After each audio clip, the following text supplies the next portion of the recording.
Hello and welcome to another episode of Candid Convos with me, Chiwete Onyema. Here we talk about everything and anything. My guest today is a lawyer, seasoned broadcaster, and an incredible MC and comedian. She's really funny. Now, you know her as Lolo One, but her real name is actually Omotunde Adibowale David.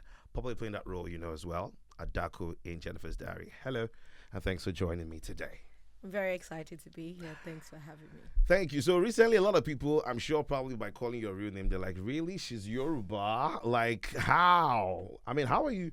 Why do you think a lot of people are surprised to know that you are actually a Yoruba woman? Well, I think from my radio days when my stage name is Lolo One actually, Yeah. and that's of Igbo extraction. Everybody knows that Lolo is like a female chief. I think it started from then. And, I did radio for many years. I did pigeon radio. So a lot of people just assume that, oh, she must be Igbo.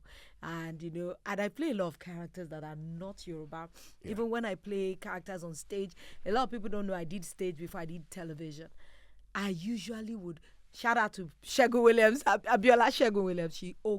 She would always cast me as a non-Yoruba actor. So I would play a lot of characters that are not Yoruba. And I particularly like the Igbo culture. I think when I was young, I've told this story a couple of times. The person who sold it to me, I do not even know them. When I was young, on Sunday, they will send you to buy bread. Everybody, if you are born in the 70s like us, you go and buy bread. I would see this couple outside bathing their children. The wife would sit on the lower stool, the husband would be and bathing the children. And the wife would be gisting with the man. And the man was the one bathing the children in the bowl, so they were not rich or anything. So when I would ask people that, who are those people? They'll say, they are Igbo people. I would say, okay. It just resonated with like a 9-year-old girl. Yeah. Like, these Igbo people must be nice. When they're going to church, I'll still see the same couple. The man will carry all the bags and everything, and the wife will just look beautiful and follow her. So I just attributed love, kindness, great men to the Igbo culture. Now my father would have tenants. We had a lot of Igbo tenants.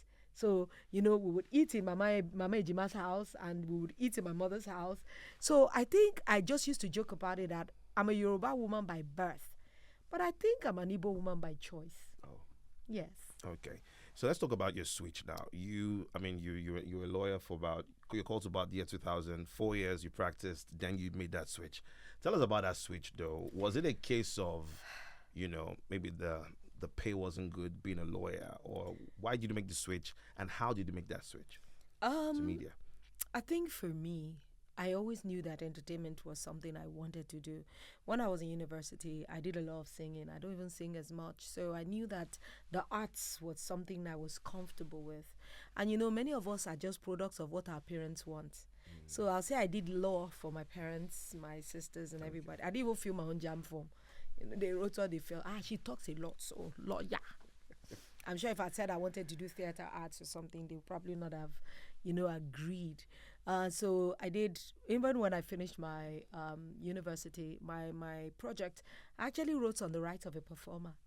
It was something I was comfortable with, though I didn't see the complete version. I just knew that, okay, I'm very comfortable with this side of law.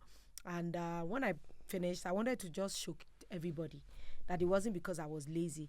It wasn't because of anything. I couldn't practice. I just didn't enjoy it as much.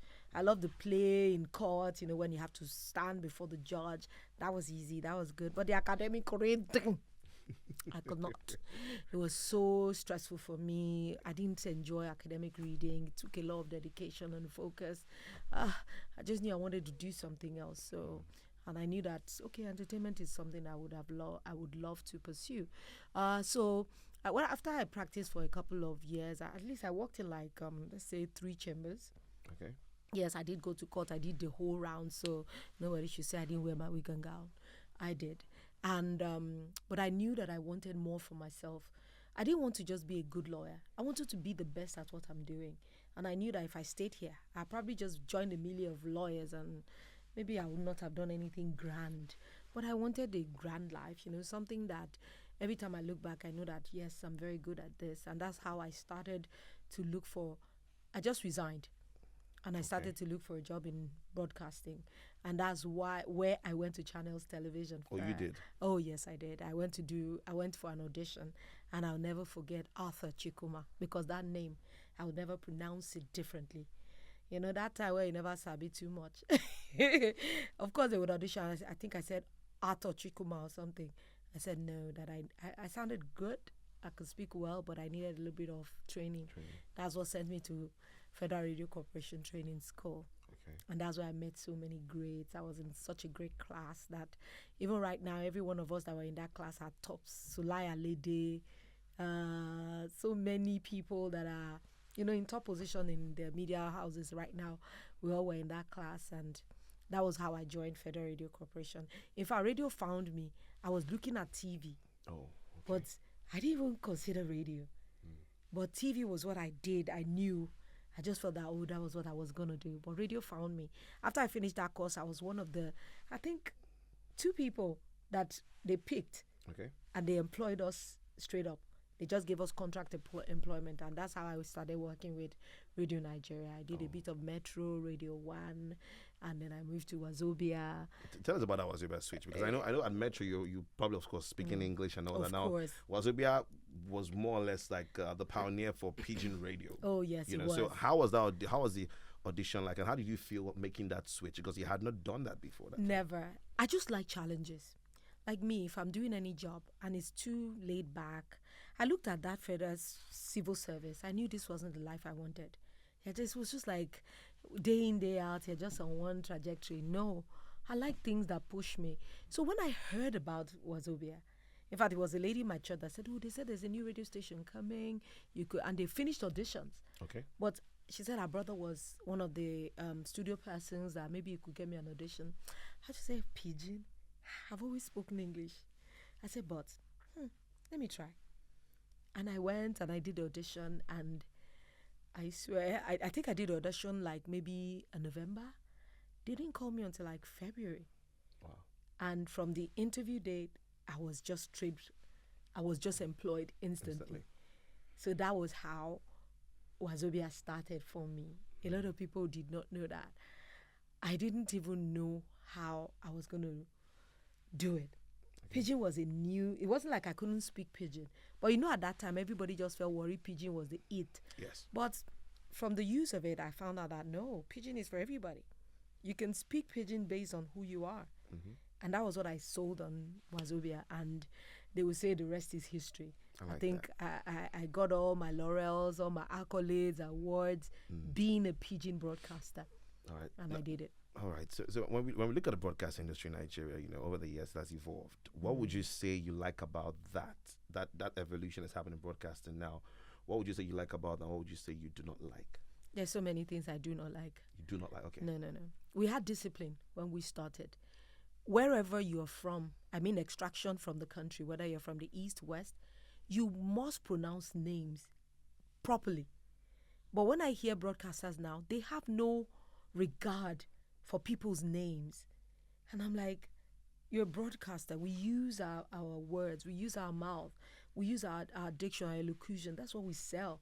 But now on radio, everybody just pronounces people's names anyhow. And then you needed to plan and prep for your show. But now everybody just does, you know, the internet is your friend now. You can just have it in front of you and all the information. Imagine that year in Radio Nigeria, the songs I was going to play, I had to go to the library to go and get them. You know, sometimes we used to play on vinyl at the time. Yeah. We played on cassettes. You know, there were so many differences then that instilled in us discipline. But right now, I just see, I'll say that when I did radio, we did what they call personality radio. Oh, that was when grades were formed. That people know Lolo because they listened to the show because of me. They loved everything I did, the voice, the originality of the show. You know, it was just unique. But right now, I think the audience of radio is tapering down. And every voice I hear is the same. Everybody's content is similar. Everybody that is talking entertainment, you know they're going to tell us what happened to Justin Bieber, Ashake. Nothing is really differentiating people or standing them out, making them like an icon. Like now, if you ask me who are the greats on radio, I do not know. maybe the voice of the city, because I know you personally. Yeah, Okay. I could just throw that out. But honestly, when I listen to radio, everybody is speaking some kind of accent. I'm like, okay, if I listen to this radio, I don't even know the next radio I'm listening, except I'm listening to a radio that is totally different, like maybe Yoruba. Yeah. That's why I would rather listen to Tiwantiwa kind of Yoruba. I know that Yoruba no masombe or Pidgin. I know they're going to speak Pidgin, but some of this English speaking radio, everybody is some kind of phonetizing, and it's so, sometimes it can be very distracting and it doesn't just hold you. So I would say that when we did radio, it was so exciting, and I thank God. And I understand the switch, because right now you guys on radio have contended with a lot. Social media has come to via side by side. We're going to talk about that social media and versus traditional media very soon. But let me still hold on to your conversation about lots of radio presenters right now, holding on to or hugging the phone in quote. I'll take it down to I think I stand to be corrected, but I think perhaps that craze started when a veteran, right, stepped foot in Nigeria. Talking about Dan Foster. So I think him coming in kind of, because they claim he's the king of new radio or new school radio, sort of. So it looks as though a lot of he changed the game, and people saw how people gravitated towards him, and then everybody seems to be fashioning their style, their broadcasting style towards him. Well, I wouldn't say, I can agree with you, because when Dan came, he brought a lot of difference, the American accent. Yes. He was American.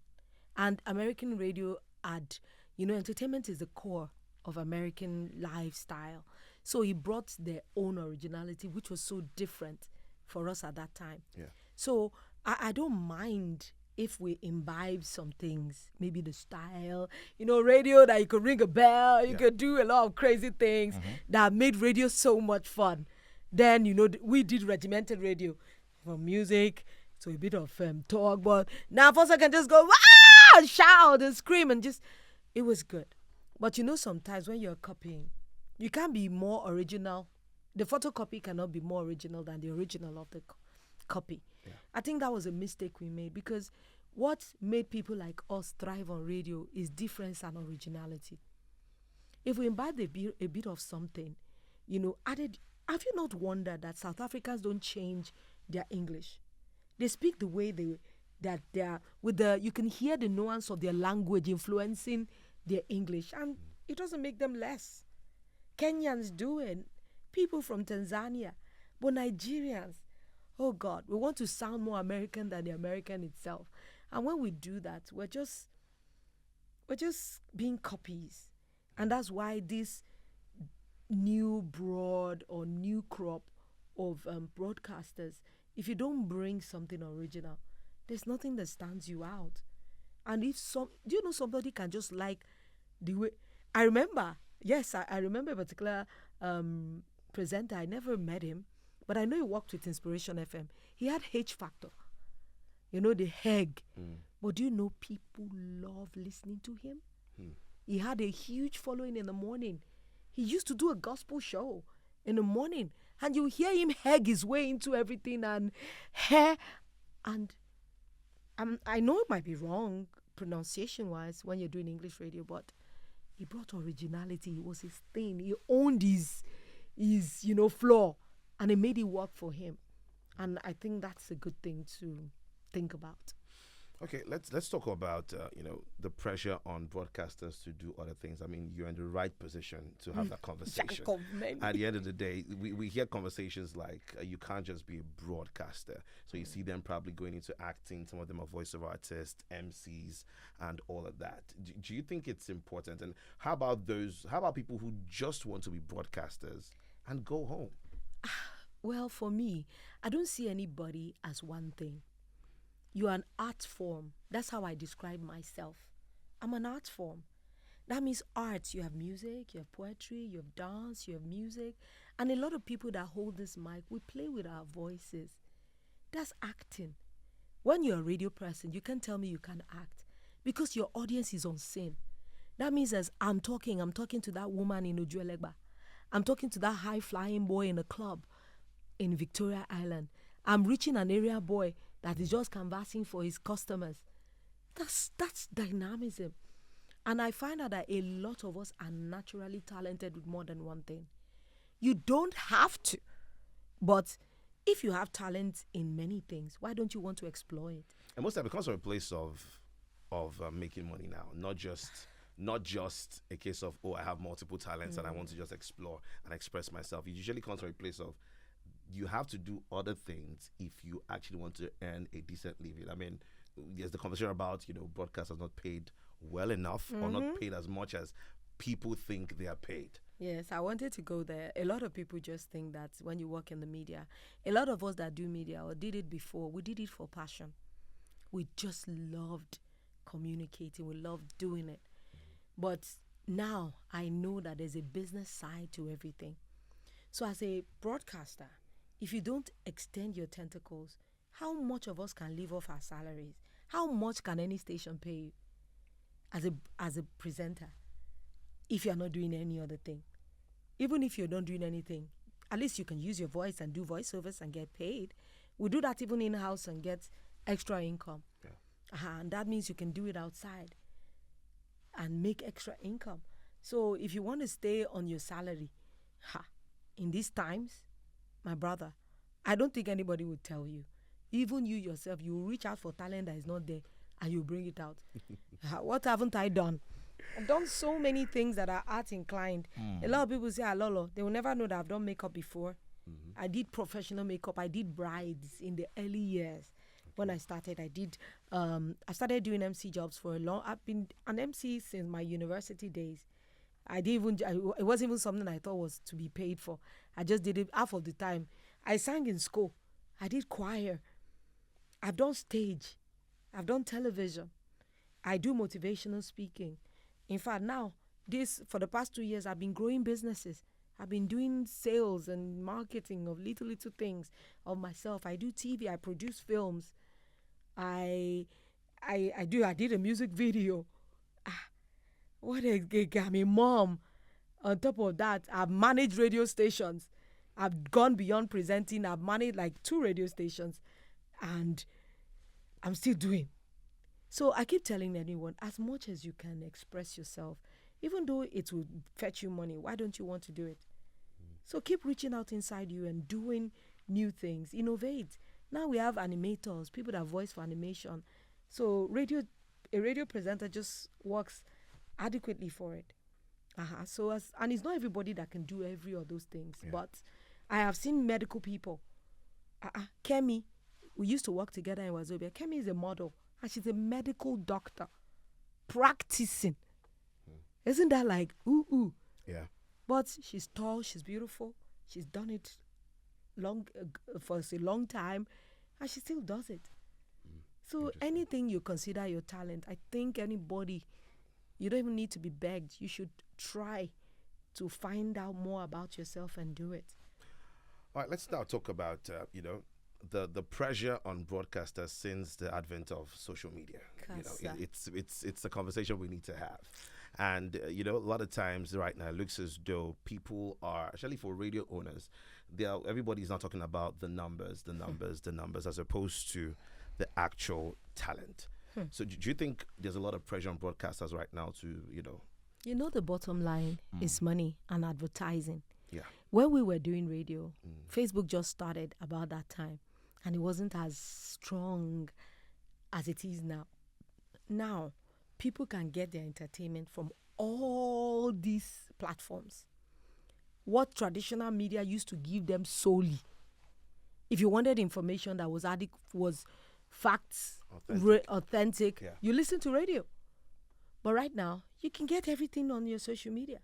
From soft stories to real stories to facts to lies. Everything is at your fingertip.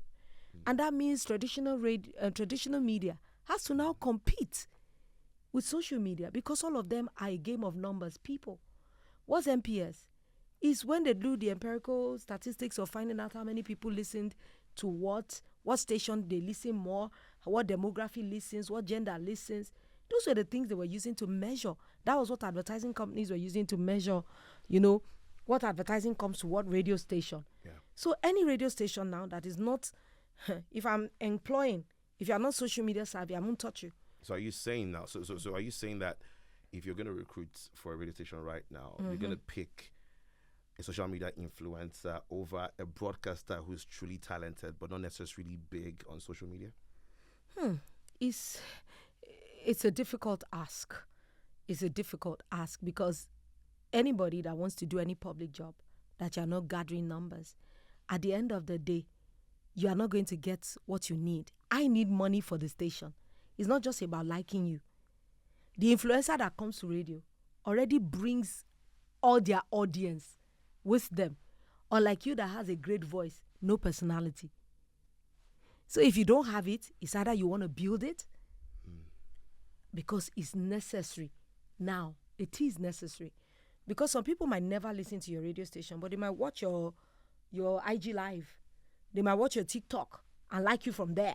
And say, where's the guy? Let me even hear him. You know, it's so fun here. Oh, but he's the guy that does this on this. Oh, really? You see how everything connects?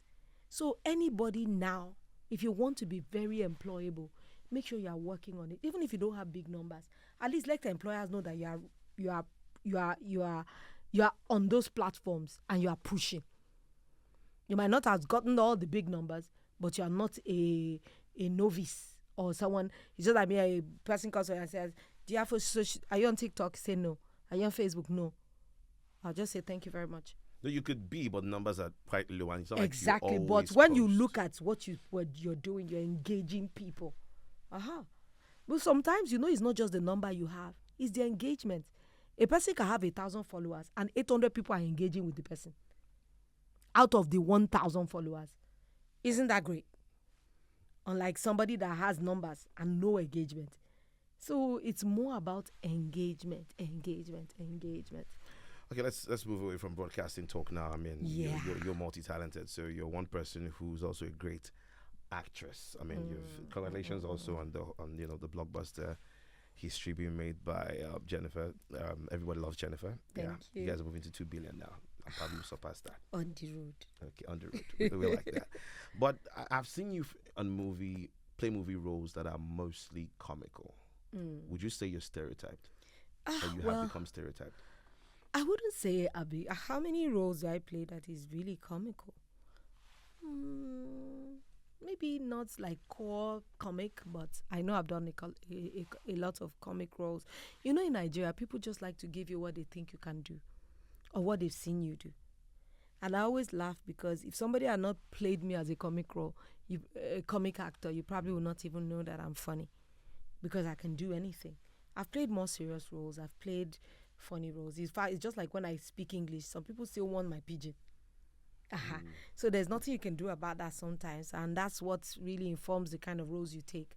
There are many scripts I've turned down because it just follows one single trajectory. Okay. Even when the character does not need to eat, they want the character to eat. And I'm like, I can't be a Adako on all platforms, even advertising for bank. But Nigerians like to stereotype you, but you as an actor, you have to just keep proving that you can do more. I had my own series, Madame Felicia, that I did, and she was a British-speaking character. She's funny, but she's not Adaku-like. Okay. She's totally different. So I know that Nigerian producers can stereotype you, but you just have to keep pushing against that envelope if you want to do more. There's nothing wrong with comic roles. I would only take roles that resonate with me, or something, a character that I know I would enjoy. I even tell myself that I'm not even sure I've done my best yet when it comes to acting. Yeah, I'm looking for a role that would totally challenge me to the core, that I'll know that, wow, I delivered something on this. It's yet to happen. Okay.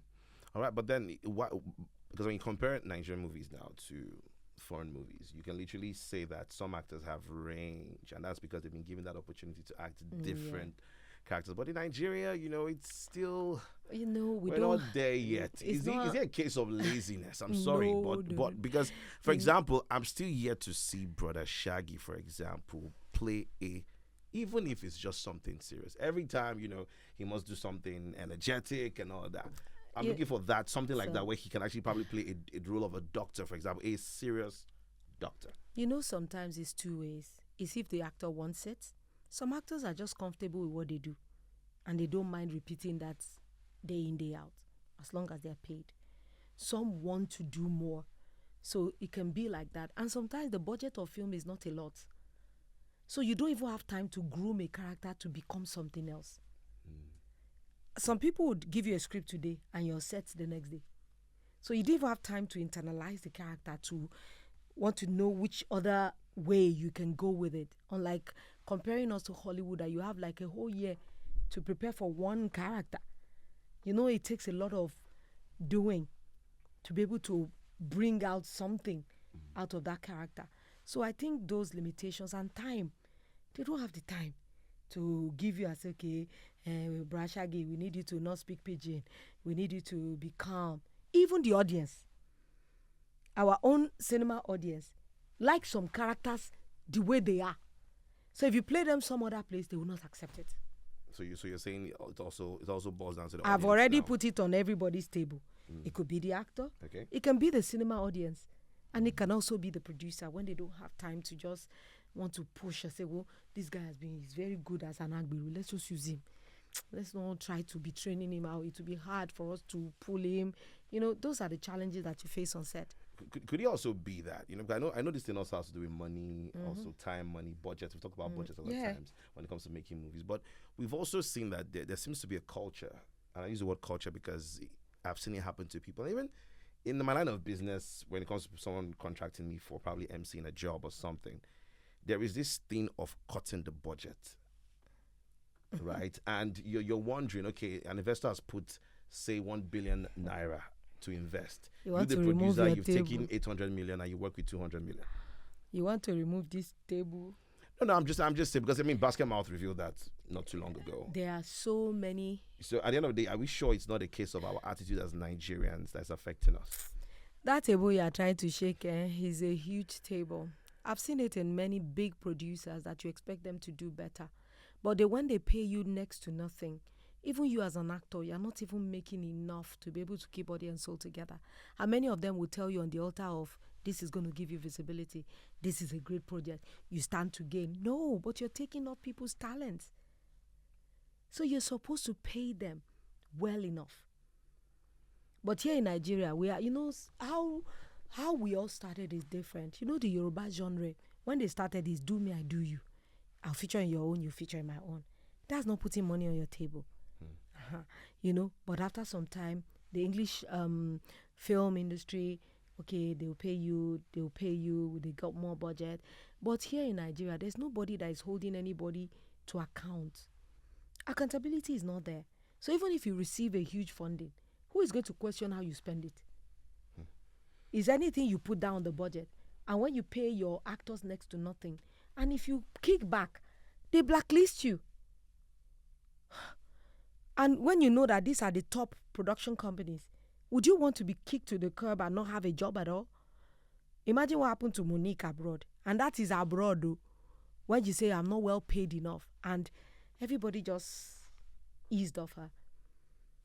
Those are the kinds of things that can happen. I think those are the kinds of things that can limit an actor. But now that we see prominent actors that know their onions, and you know that without me, this film is not going anywhere. Those are the ones that can fight for those that are still upcoming. Because if the top earners know that, oh, I'm not going to collect rubbish from this person, that makes it easier for you to be able to bargain. And most of the time I say, work on your craft.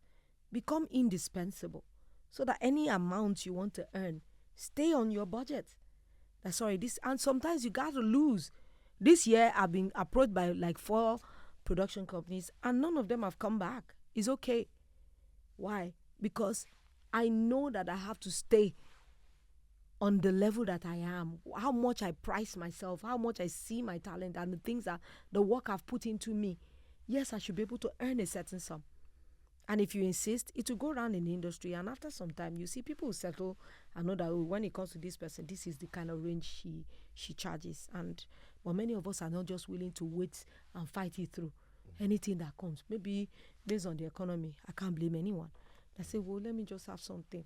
And that's what usually would happen, that people just, and once you start to go low, anybody will price you easy.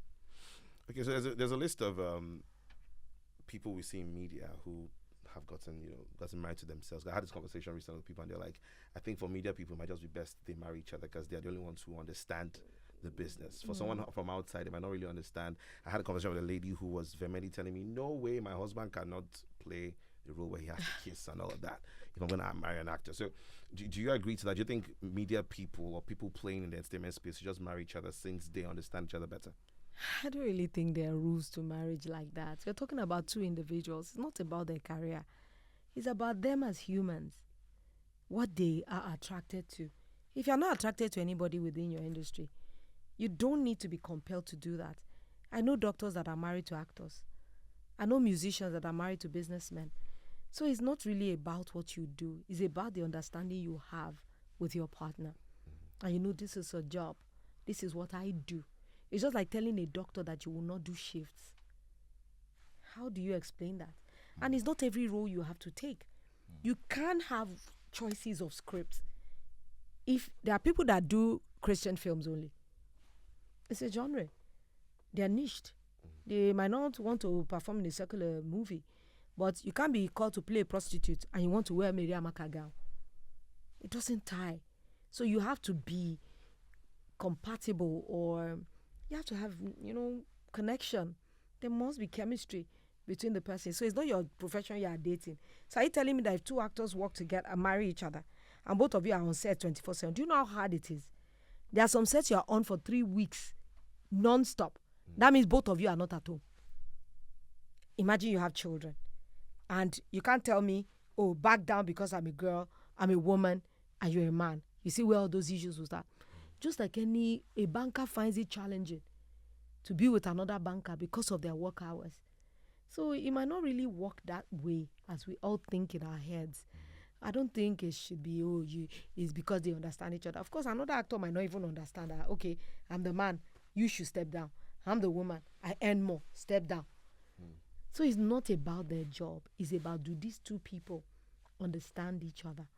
Can they make their lives work? It's not our jobs we marry. We marry individuals. Okay, let me circle back to this social media, social media trend, basically. And we've seen whereby people are featuring skit makers. It's still the argument of, are skit makers really good actors, or it's a case of the numbers again? On that, I will tell you that some skit makers are not great actors. They don't have the discipline of actors, and I don't blame them. It's what they do. A skit you can do in like an hour. Film is not like that. There's a story. They are grading to film. And so some of them, they don't have the patience. Because they get on their skit set and everything happens quickly. They want to come on a film set and they're expecting that kind of thing.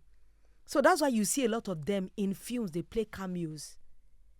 I will hardly play a skit maker and give him a prominent role that would take weeks to film. No. If I want their numbers, I'll just give them some little roles. Imagine if Vicky James she was in Everybody Loves Jennifer. She was in Just a Sin because she's very busy. How much time can she give you really? How much can you pay her? You understand? And they're making a lot of money doing these things that many of them don't have to strive too much. Unlike acting that has a regimen, is a way you do it. So me, I think it's just many of them are not, and many of them play against each other. When they are amongst other actors, they are dysfunctional. I've never seen Maraji in the film. She does characters with herself. Taoma. They play against themselves. So imagine when they have to do with other people. They are used to this kind of style. And if you are not careful, many of them don't want the discipline of change. This is what people know them for. And that's what you will see brilliant producers just bring in and use their numbers to just play what they're used to and let them leave your set. Oh, I've been on a set that one of these cross-dressers was on. I almost died. He didn't even understand what we were doing. He felt it was like a skit. He was rowdy, he was loud. All the real actors that were on that set were traumatized. And I just understood that they are not used to this patience. Sometimes you get on set. Do you know how long it takes to set these lights in your studio? To the cameramen want to get the best angles. But skit, put one camera here, auto, and that's it. But film is more professional. There are so many things that make a film come together. So when you use influencers, you would see, even most of the films you have seen in recent times, how many influencers are really, and minus a macaroni. A macaroni is an actor by calling, by education self. So maybe he understands both sides. Both sides, yeah. A Shaggy understands both sides. So there are some of them like that, but not every one of them.